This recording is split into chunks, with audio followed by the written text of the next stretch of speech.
Hey there, this is a review for Castles and Crusades, session 59. I had, again, had 5 players for this session. We had the characters Lork, Barry, Renee, Cosmo, and Sprawl. We picked up pretty much where we left off in the last session, if you watched that recap. They finished the battle with the fire giants. They did lose their deep gnome guide, Oslin, which is worried the party quite a bit. They're grieving that loss. They really liked Oslin, and his death was a tragic one at the hands of the fire giants. But they, excuse me, without many other options, they decided to push on. There was a set of doors there that they were able to unlock because they found a key on the giants that they killed, and they move on and they find a passage beyond there, a very large passage.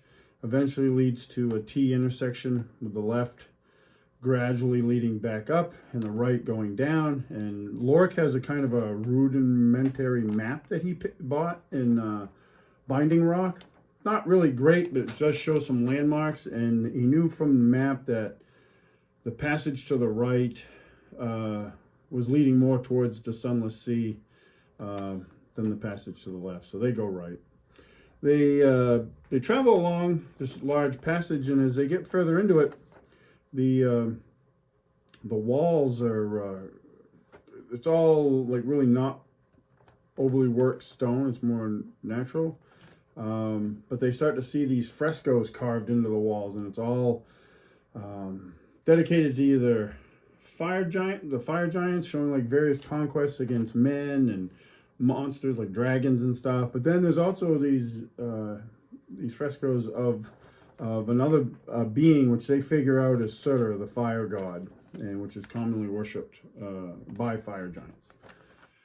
So they press on, and again, typical. They've over time, 59 sessions, they've developed some party tactics. So and what's really been playing out in these Underdark sessions is you have Cosmo and Lork up front because they can move relatively silently, and they've been doing that.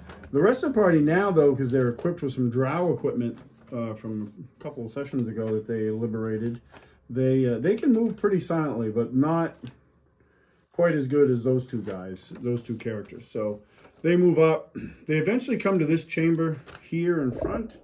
And in it, they see 2 fire giants, a large pile of gear, which isn't depicted on the board, and a bonfire. And this bonfire was over here a bit further. Whoops, just killed Barry. It was over here a little bit further. So they come to that. So they report back. They go back to the party, report what they see. They make a plan. Cosmo and Lork. I think Barry actually casts invisibility on Lork. So Lork, who's utterly silent, moves up right next to one of the fire giants. And Cosmo, being the rogue, and he's wearing a drow cloak, which is super long for him. He's probably got to pin it up. They're able to get right in. Cosmo sneaks into the big pile of gear, and there's these bags and big ceramic jars. And he doesn't really take any time to look at those. But one thing, when he's working his way through that gear to get in a good hiding space, because he's trying to set himself up for a backstab, he notices some movement inside, like in the pile of equipment. But he doesn't take time to check that out. But he does note it. They launch their attack. The party comes in. They give him like 100 count. So Sprawl's over there counting, 100 something Scrandon Scrappers, and Barry's like chanting like the other group name that he prefers, which I don't remember what it was, but I'm sure Dave will comment in the comments about it. But they were going back and forth as characters about what they should call themselves again, and they launch into this fight, and it was over.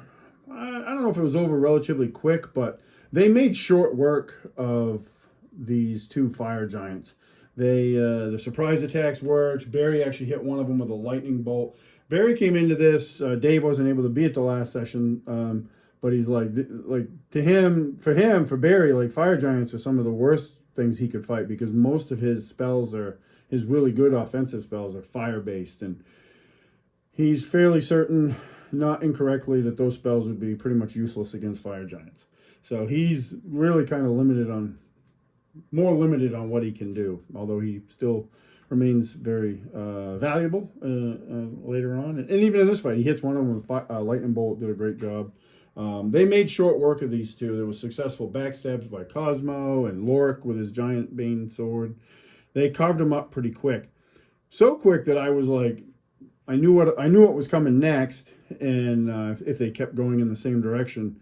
And I was wondering if this would actually pose a challenge to them. Part of the problem was, again, just horrible dice rolling on my part. I could not roll above a 10 to save my life. So they mowed through these two fire giants pretty quick. But I was like, oh, we'll see what happens. They search the giant for loot. They don't find a lot. This was actually described here as, this isn't acid like it is intended. It's actually boiling water, near boiling water. That didn't really come into play. There was a possibility that the Giants would try to punt a character into that, but they never really got the opportunity. Like, the fight was on, and they were just fighting for their lives right off the bat. They had a really good element of surprise. They had a good plan, too, so, you know, if players have come up with a really good plan like that that's plausible, probably should reward them for it, in my opinion. And the dice rolls, on my part, definitely rewarded them, because they didn't reward me. So they loot these guys, or search through the loot, the bags, and the big ceramic jars that they found, they're all food labeled in giant. And the dwarves, they speak giant, so I also said they could read and write it. They noticed that a couple of the jars, you know, they have different labels, but a couple of the labels really stood out to them because they were labeled pressed dwarf. So that really didn't make the two dwarves in the party very happy. Searching more, they uncover in the pile of gear probably something they didn't expect to find, and it is a young 16-year-old girl, and she's kind of like skitters back from them, trying to bury herself further in the gear. She's got a sleeping mat in there and sleeping fur, and they notice like parchment paper everywhere, and then they start to notice that she's got ink stains on her clothing and on her fingers, and she tells them her name is Moira, and that she belonged to a village far to the north. It's basically in the shadow of the God Peak Mountains, which is the biggest mountain range on the continent, and that her village was destroyed by these giants, and the giants brought her with them because the chieftain of these giants, who's with them but it wasn't in this group, wanted her to like chronicle his legacy of accomplishments, and that eventually she reveals that this is a temple of a shrine of Surtur up here, and the chieftains come to get the blessing of Surtur for his son, who's going to take over the tribe because the chief is sick. And typically fire giants don't care about writing. Like they're not stupid. They're actually pretty intelligent. But they just don't care about writing. They have like an oral tradition of history, but he wanted his, because he was, you know, vain and knew his time was coming, that he was going to pass, that he wanted it all written down. So she was spared because in her village she was one of the few people that could read and write, and so she's been spared. And she's been traveling with these giants for like 2 months, and they've been a month in the Underdark, so they came further north than the party did to get into the Underdark. The party decides, well, we can't leave her here, so she's going to have to come with us. And she, Barry kind of takes her under his wing and protects her, because he hangs back anyway. You know, like a smart wizard, he's not trying to get into melee. They send, I think Lorik and Cosmo again come up to this next area, and they get up here, and there's just like a wall of mist and steam that comes up from here. They can't really see the other side very well. They're just making out shapes, but they know from the size of it there is more giants over there. And I put those giants on the map, on the board, and actually these two were with them. There was 2 more of them. I just didn't have enough models, so I reused these. So they knew there was approximately 6 fire giants on that side of the ravine, the crevasse. And they were like, well, that's not going to be good. Like, we can't fight all of them. And they could vaguely make out the door over there. So there was a bit of a debate on what to do, and then they eventually come up with a plan that they were going to try to lure some of the giants back here to the first chamber, so they could face them more one-on-one or 2-on-2 than getting over there with 6 of them to deal with, which they just rightfully, well, that was smart. Like, that was good planning on their part. So what they did was everybody in the party fell back to this room, back to the room here, except for Sprawl. And Sprawl went up here, and then Giant started taunting him. And that's been kind of the theme, not only for Sprawl to taunt the enemy, but Matt in general. He's done it in other games, and so it's kind of become his thing. So and it really fit this scenario. So in Giant, he's yelling over, all sorts of offensive things to them. And 2 of these giants come over, and all he sees is he's about here, and all of a sudden, like, he can make out the shapes, but all of a sudden, like, emerging from the mist, these 2 giants leap across. So he wants to beat feet back. So this passage here is in reality longer than this. And this was explained to the party, the players, that this is actually about 100 feet long. So it's going to take Sprawl a couple moves as a dwarf, full movements, like triple moves, to get there. Like, he can only move 20 feet per round, 60 on a triple move. So it's going to take him probably 2 moves to get back here. The issue came when the giants leapt across. That was their initial movement.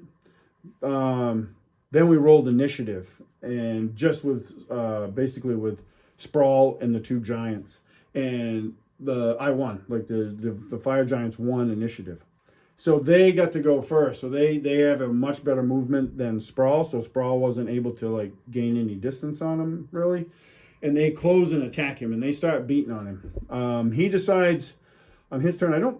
Pretty sure he didn't fight back. I think he just booked it. And he took, I think he took another hit doing that. He got pounded pretty good. But he was able to make it back. And the party, they could hear this battle happening. Because the fire giants are a lot of things, but quiet is not one of them. So they could hear this fight going on. So they got set up. They knew there was going to be an issue, and they were getting ready. I think they might, I don't remember if they went up to join them or not. I don't remember. Part of me wants to say they did up into this portion here. But they ended up fighting those 2 giants. There was some pretty good hits taken on both sides. My dice rolls started to sway more in favor of me, and this started to turn into what became a really tough battle overall with everybody. And they dispatched those 2 fire giants and just waited. They fell back to this other room, this cavern with a boiling pool in it, and waited again. And I think Renee went up. He didn't go too far into the cavern, but he was up there waiting and listening. And sure enough, not too long, he could hear the marching feet of fire giants coming. So the next fire giants that came down were actually this guy and this guy. So you have this guy. This is a Gale Force 9 miniature that I painted. It's a fire giant dreadnought from it's from 5th edition. They actually, my opinion, 5th edition did a pretty good job with giants. Like, I like a lot of the giant stuff that they did, especially in the original printing of Volo's guide. So he came down first, and right behind him was the fire giant chieftain. And this is a Gale Force 9 official Dungeons and Dragons miniature that I painted up a while ago, like 3 years ago. They came down, and the important thing about this was this guy's carrying these 2 massive shields, and it was just like a wall of iron. And the shields looked just like they look in the miniature. They had burning magma inside of them, so there was heat coming off them. And he didn't hold them like this. He held them in front of him, and he literally had a wall of iron between him and the party, and the chieftain. So in the chieftain, what he did was, fire giants are the most militaristic of all the giants, if you're not familiar. So what he did is they came down here and out to here, and they allowed no gap between the chieftain and the dreadnought in front of him. So the party couldn't get behind the dreadnought. Hitting the dreadnought to the front, he had super high armor class. Like, I think I made it like a 28. It probably should have been higher, because he was basically carrying the equivalent of 2 like Pavis shields, which are typically stationary shields, but they're giants, so they don't have to obey that rule. He was very difficult to hit. They got a little bit of flanking maneuver, but they couldn't get behind the dreadnought. And so Lork and Cosmo focused on the chieftain, Renee, and the others were focusing on the dreadnought. There was one point in the battle, I think it was the previous battle, just real quick to go back to that, with the first 2 giants that came down.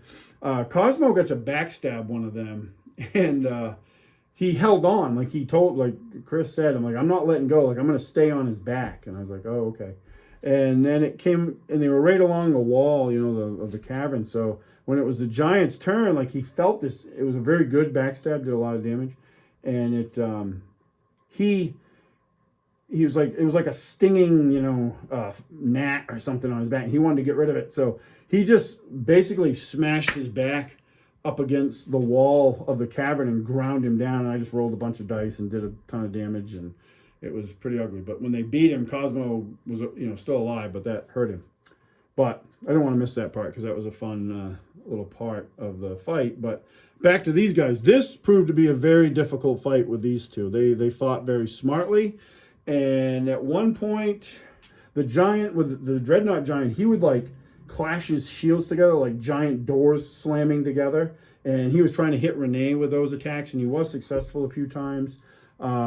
Sprawl took a brunt of the attacks because he was the agitator, and he had been knocked down. Eventually he got knocked down to like -5 hit points. Like, he got hit really bad.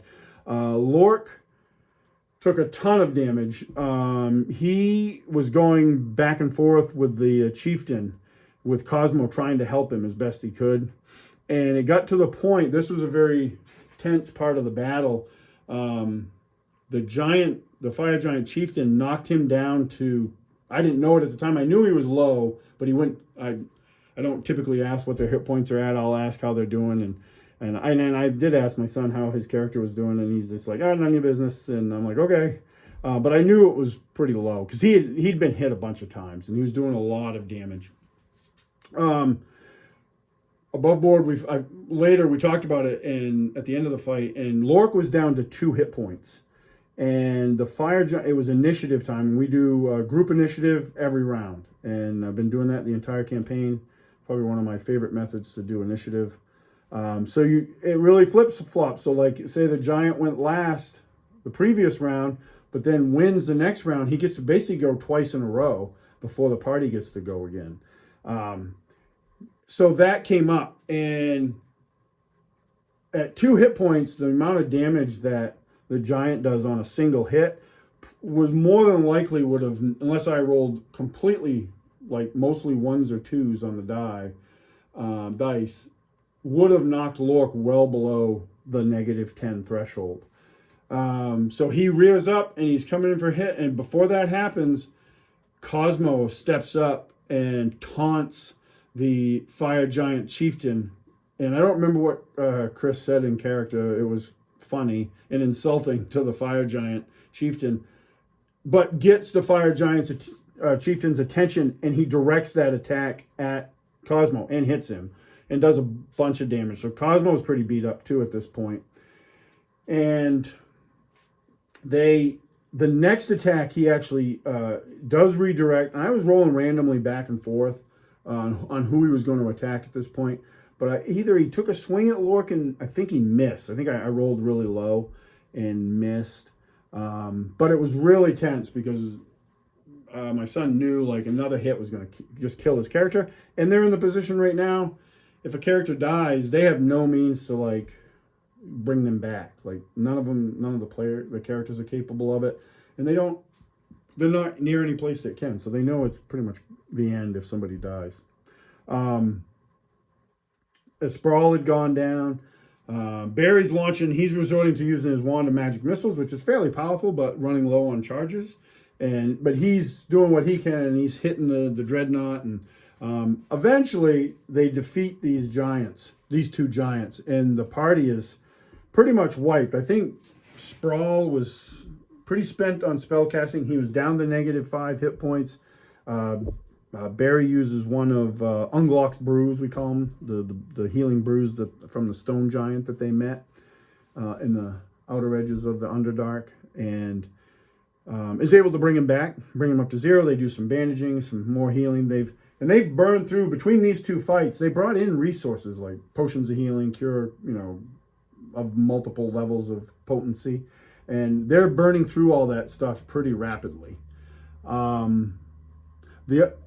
But they finished this fight. That was a really good fight, really tense for the players, and there was a lot of commentary about it afterwards.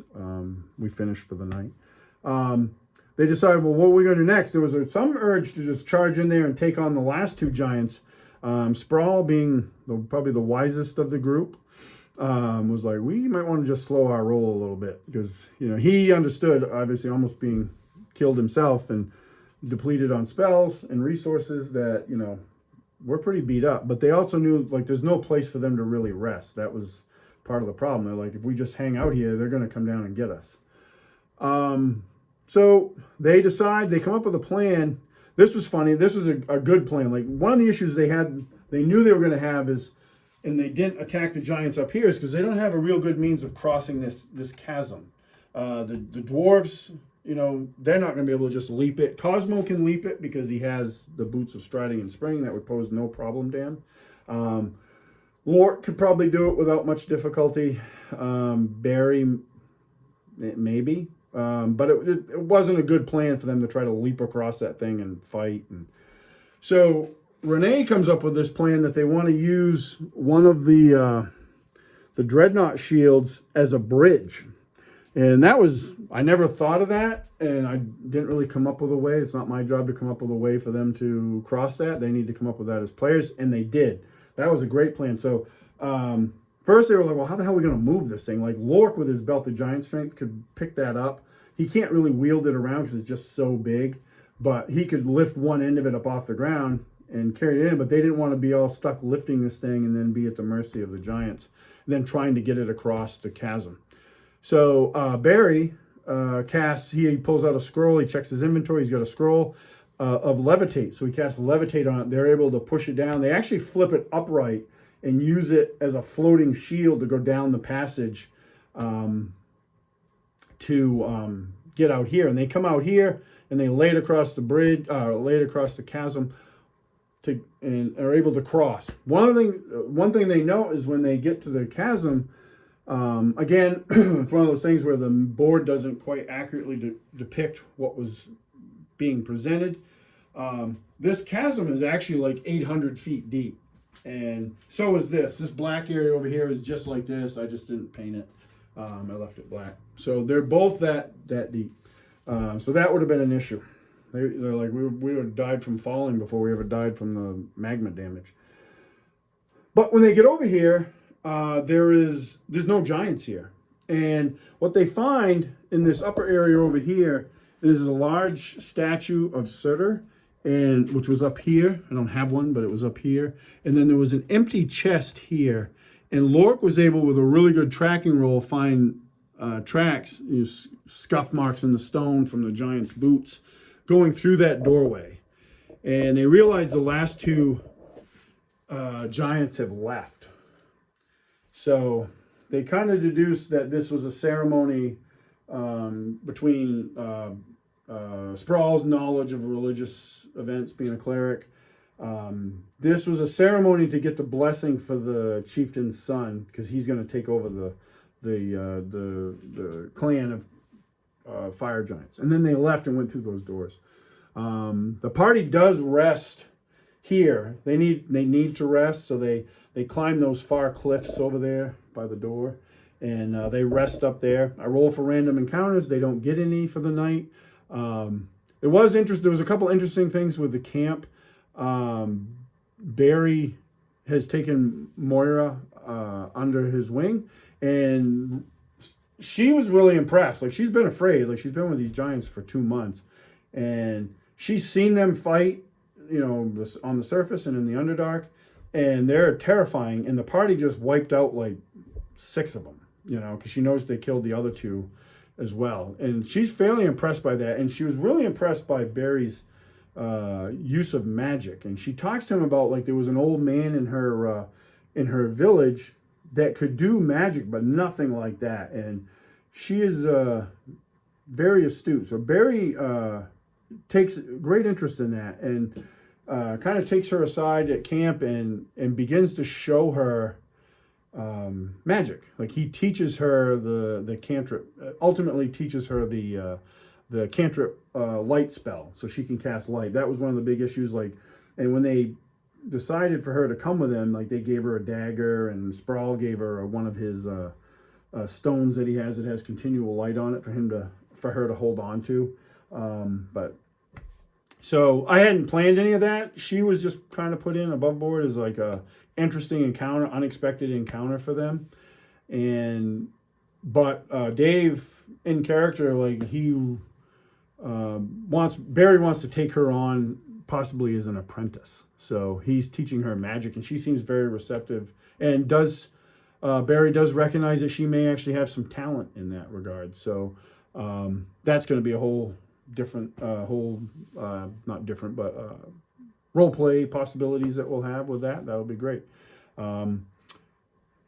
They rest, and then the next day they head out those tunnels. Lork's able to stay on the trail. He's a real good tracker of the fire giants, so it helps also too that I think he gets a bonus to it because giants are his preferred enemy. So they stay on. They come to some other passages. There's still a fairly large tunnel, and eventually this other passage comes in from the side, from the left, but it's much smaller, like more scaled to their size. And he's able to find tracks there of like a large group of humanoids. Some he recognizes as dwarves, not dwarves, I'm sorry, humans, the Pecks that they've met before, not in the Underdark, but in the Crystal Caverns, many sessions ago. And there's a whole bunch of them that he does not, they're small, like humanoids, but he's not sure what they are. So they follow them.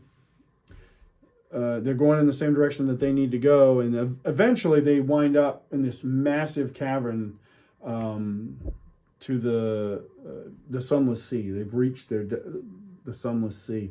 Couple things happen here as far as, like, they have to have light because Barry and Moria, they can't see in the dark. The rest of the party can, but they can't, so they have light. And they come out into this huge cavern, and they realize that they just feel the vastness, because even with their vision, they can only see out to furthest 120 feet. That thing's a beacon to anybody in this cavern. So they shut it off, and there was a whole moment where Barry's like preparing Moira for this. Like, we're going to be in darkness. Don't worry, we will not leave you. And she like wraps her arm, like entwines her arm with his and just holds her tight, and he's whispering, trying to like comfort her and prepare her. And then he covers the light, and they are cast in complete darkness. The scouts move ahead, and they eventually can hear water, like the lapping waves of water, and the terrain is relatively flat but rocky, and they see the scouts can see in the distance that this group that they've been following, there's a group of humans and Pecks, and then these other issues, and they're short, probably between the height of Cosmo and the dwarves, with crazy hair, pale bluish skin, big dark eyes, and above board they're Darrow, which are this other subterranean Underdark race, and they have this group of slaves that they've captured.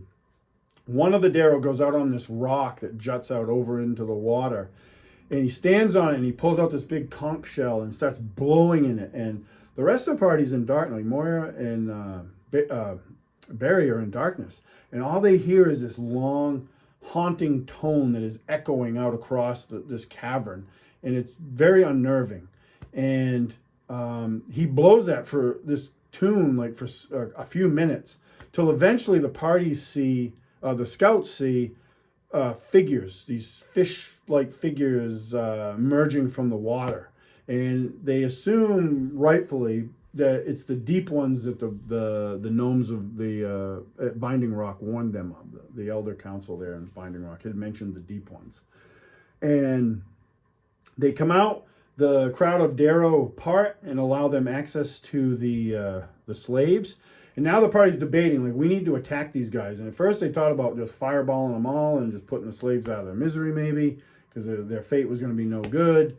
There was some debate about that. But while they're doing that, things are happening. So they kind of got rushed along, and they come up with a very hasty plan. But before the plan can be fully enacted, the deep ones mingle in with the crowd of the slaves, and they spit this mucus into their hands and then wipe it on the slave's face and then start leading them back into the water. And the party makes the assumption, rightfully so again, that this is going to allow them, the slaves, to breathe underwater. And in the water they go. So there's like 30 Darrow there, and I didn't think they were. I didn't prepare for them to do this. I didn't expect it, so I was just planning to do it rather narratively. And we were getting towards the end of the night anyway, so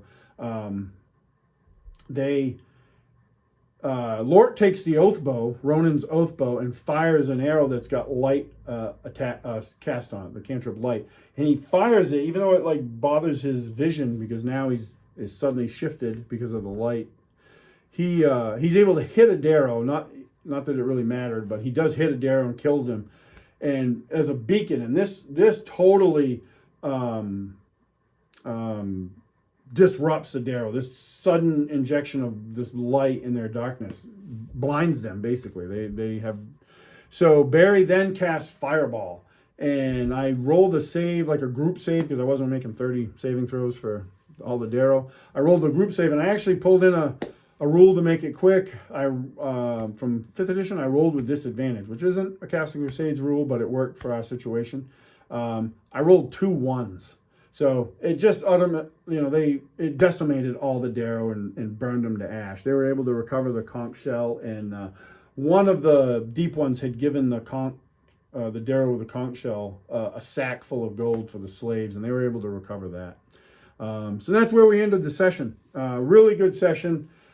Super tense combat. Like I had my doubts after the first 2 fire giants, but then after that, I really thought we were going to lose Lork. And then Cosmo's action of like distracting him or drawing the attention of him saved him, and that was really well played by Chris, and there was a lot of great play by everybody. It was a really fun session. Next one's coming up in another couple weeks, so we'll see where it's at. That'll be session 60, which will be awesome. And yeah, they're gonna go. They have to find the rod of 7 parts, the second piece. So we'll see where that takes them. If you got any questions, comments, love to see them and read them and respond. And I appreciate y'all watching. Catch you at the next one.